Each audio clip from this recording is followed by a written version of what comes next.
오후 2시가 되면 그 담장 위에서는 늘 같은 일이 벌어졌습니다. 민호 씨네 마당에서 가장 나이 많은 고양이 대장이 먼저 담장 위로 올라갑니다. 몸을 낮추고 뒤를 한번 돌아보더니 짧게 한번 웁니다. 그러면 신기하게도 마당 곳곳에 흩어져 있던 다른 고양이들이 하나둘 모여들기 시작합니다. 볕을 쬐던 녀석도, 화단 그늘에 앉아있던 녀석도 하던 일을 멈추고 대장 쪽으로 걸어옵니다. 잠시 후 대장이 담장을 훌쩍 넘습니다. 그러자 나머지 4마리도 순서를 지키듯 줄줄이 그 뒤를 따릅니다. 몇 초 지나지 않아 5마리 모두 옆집으로 사라져버립니다. 처음 이 광경을 목격한 민호 씨는 정신없이 옆집으로 달려갔습니다. 담장 너머로 고개를 내밀었을 때 그를 기다리고 있던 건 예상보다 훨씬 황당한 풍경이었습니다. 옆집 평상 주변을 자신의 고양이 5마리가 완전히 점령하고 있었던 겁니다. 대장은 평상 아래 그늘에, 겁 많은 막내는 평상, 다리 사이에, 나머지 셋은 각자 편한 자리를 잡고 늘어져 있었습니다. 민호 씨가 어쩔 줄 몰라 하며 고개를 숙이자 옆집에 혼자 사는 60대 남자 영수 씨는 손에 든 호미를 내려놓으며 대수롭지 않게 말했습니다. 괜찮아요. 얘들 원래 이 시간에 와요. 민호 씨는 그 한마디에 머릿속이 하얘졌습니다. 자기 고양이들이 매일 이 시간에 남의 집을 드나들고 있었다는 사실을 정작 주인인 자신만 몰랐던 겁니다.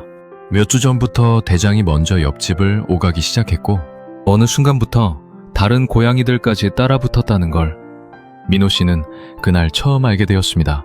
민호 씨는 남의 집에 계속 폐를 끼칠 수는 없다고 생각해 담장 옆에 쌓아둔 장작더미부터 치웠습니다. 고양이들이 그걸 발판 삼아 넘어간다고 여겼기 때문입니다. 하지만 다음날 오후 2시 대장은 화분 선반과 창고 지붕을 차례로 밟고 유유히 담장을 넘었습니다. 민호 씨가 그 경로마저 막자 이번에는 마당 구석의 나무를 타고 올라가는 방법을 찾아냈습니다. 결국 민호 씨는 마지막 수단으로 5마리를 모두 집안에 가두었습니다. 그날 오후 2시 거실 창문 앞에 5마리가 나란히 앉았습니다. 하나같이 옆집 담장 쪽을 바라보며 미동도 하지 않았습니다. 그러다 잠시 후 대장과 막내가 방충망 한쪽 귀퉁이에 작은 틈을 발견했습니다. 대장이 그 틈으로 몸을 밀어넣더니 순식간에 빠져나갔고 나머지 4마리도 뒤따라 줄줄이 탈출했습니다. 미모 씨가 부랴부랴 옆집에 도착했을 때 영수 씨는 손목 시계를 흘끗 보며 웃었습니다. 오늘은 좀 지각했네. 민호 씨는 헛웃음이 났습니다. 아저씨, 얘들 여기 취직했어요? 민호 씨는 자기 집에도 좋은 사료와 간식, 캣타워와 장난감이 다 있는데 왜 굳이 옆집으로 가는지 도무지 이해할 수 없었습니다. 혹시 영수 씨가 몰래 간식이라도 주는 게 아닐까 의심스러워 담장 뒤에 숨어 며칠간 지켜보기도 했습니다. 그런데 예상은 완전히 빗나갔습니다. 영수 씨는 고양이들에게 아무것도 주지 않았습니다. 그저 평상에 앉아 책을 읽거나 텃밭에 쪼그려 앉아 잡초를 뽑을 뿐이었습니다. 고양이들도 저마다 자기 자리를 찾아갈 뿐이었습니다. 대장은 늘 영수 씨 발밑에, 겁 많은 녀석은 평상 아래에, 막내는 텃밭 근처에서 나비를 구경하며 나머지 둘은 볕과 그늘 사이를 오갔습니다. 아무 일도 일어나지 않는다는 사실이 오히려 민호 씨를 더 궁금하게 만들었습니다. 궁금증을 풀기 위해 민호 씨는 결국 마당에 CCTV를 설치했습니다. 며칠 뒤 영상을 돌려보던 그는 이상한 공통점을 발견했습니다. 대장은 옆집에 도착하자마자 영수 씨에게 가지 않았습니다. 항상 마당 끝 낡고 작은 창고 앞으로 먼저 걸어갔습니다. 그 앞에 잠시 앉아 냄새를 맡고서야 평상으로 이동했습니다. 다른 고양이들도 종종 그 창고 주변을 서성였습니다. 저 안에 뭐가 있는 게 아닐까. 민호 씨는 영수 씨와 함께 창고 문을 열어보았습니다. 하지만 안에는 낡은 농기구와 빈 상자 몇 개뿐이었습니다. 사료도 다른 동물도 특별한 물건도 없었습니다. 창고 주변을 아무리 살펴봐도 이렇다 할 단서는 나오지 않았습니다. 대체 저 텅 빈 창고 앞에 왜 매일 들르는 것인지 민호 씨의 궁금증은 오히려 더 깊어졌습니다. 결국 민호 씨는 고양이 행동 전문가에게 도움을 청했습니다. 전문가는 무작정 고양이들의 행동을 막기보다 며칠 동안 두 집의 환경을 함께 관찰해보자고 제안했습니다. 옆집 마당을 둘러본 전문가는 이내 고개를 끄덕였습니다.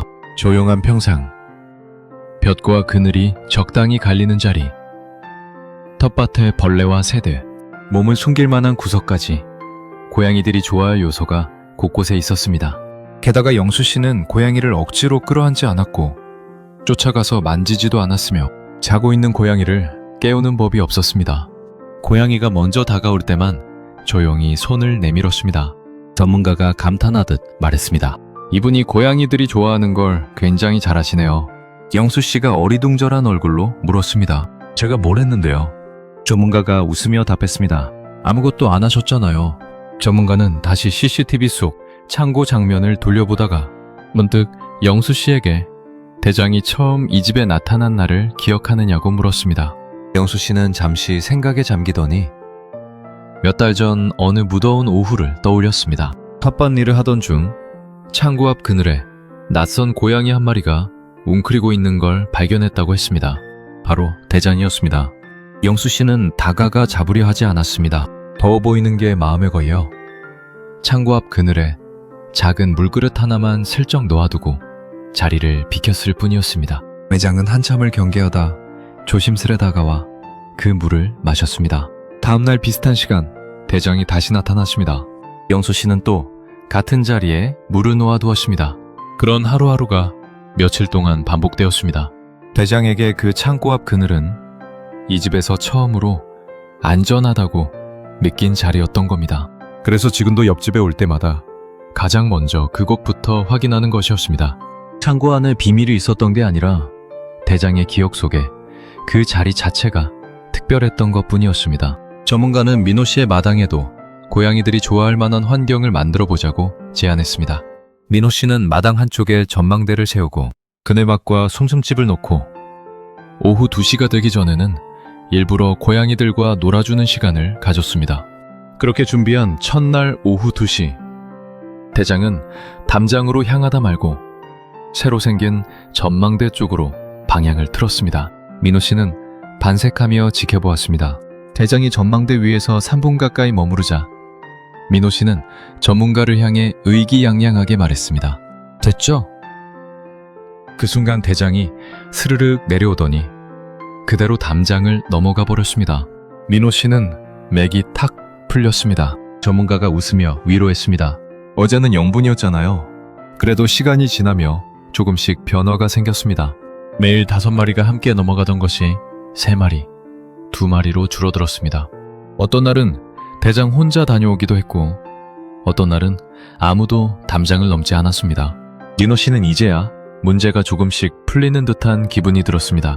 그러던 어느 비 오는 오후였습니다. 최근 며칠 동안 고양이들은 옆집에 거의 가지 않았습니다. 그런데 갑자기 대장이 현관 앞에서 계속 울며 밖으로 나가려 했습니다. 민호 씨가 문을 열어주자마자 대장은 빗속을 가로질러 곧장 옆집으로 달려갔습니다. 민호 씨도 우산을 들고 서둘러 뒤따랐습니다. 실은 영수 씨가 며칠째 몸살 기운으로 밖에 나오지 못해 고양이들과도 한동안 만나지 못한 상태였습니다.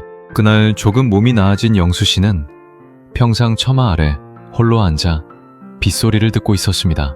대장은 영수 씨를 발견하자마자 곧장 옆으로 다가가 몸을 붙이고 앉았습니다. 잠시 뒤 2번째 고양이가 나타났습니다. 곧이어 3번째, 4번째, 결국 5마리 모두가 처마 아래로 모여들었습니다. 영수 씨가 나직이 웃었습니다. 며칠 안 보였다고 단체로 문병 온 건가? 민호 씨도 따라 웃었습니다. 그러다 영수 씨가 고양이들을 바라보며 조용히 한마디를 덧붙였습니다. 이 녀석들 안 오니까 생각보다 집이 많이 허전하더라고요. 민호 씨는 그 말을 듣는 순간 영수 씨가 그동안 고양이들을 그저 받아준 게 아니라 정말로 기다려왔다는 사실을 깨달았습니다. 평소 사람 곁에 잘 다가가지 않던 겁 많은 고양이마저 그날은 영수 씨 가까이에 앉았습니다. 민호 씨도 우산을 접고 평상 끝에 걸터 앉았습니다.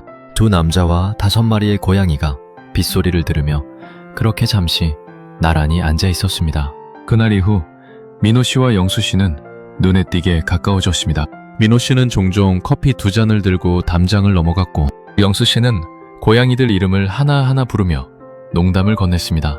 몇 년째 인사만 주고받던 두 이웃이 고양이들 덕분에 어느새 친구가 되어 있었습니다. 그러던 어느 날, 민호 씨는 담장 아래에서 못 보던 작은 나무문 하나를 발견했습니다. 그 위에는 손글씨로 이렇게 적혀 있었습니다. 고양이 전용 출입구. 영수 씨가 직접 만든 것이었습니다. 민호 씨가 어이없다는 듯 외쳤습니다. 아저씨, 전문가까지 불러서 겨우 덜 가게 만들었는데 문을 만들면 어떡해요? 영수 씨가 태연하게 답했습니다. 담장 넘다가 다칠까봐 만들었죠.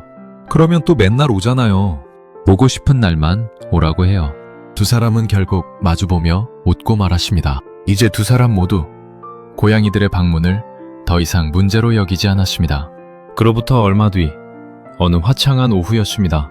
영수 씨는 평상에 앉아 무심코 시계를 보았습니다. 오후 2시. 그런데 아무도 오지 않았습니다. 2시 1분. 여전히 조용했습니다.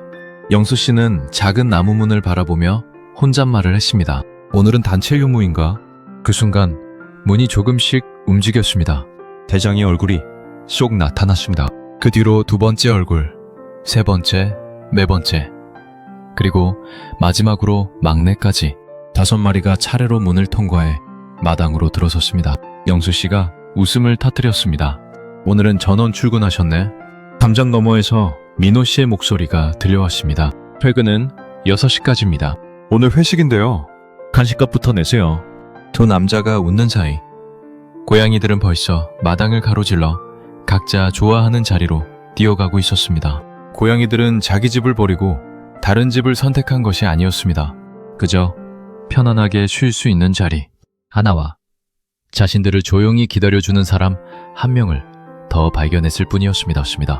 그리고 몇 년 동안 담장 하나를 사이에 두고 인사만 나누던 두 남자 사이의 거리도 그 5마리가 조금씩 좁혀준 셈이었습니다. 그 모든 일은 어느 더운 오후 낯선 고양이 한 마리에게 건넨 작은 물 한 그릇에서 시작되었습니다.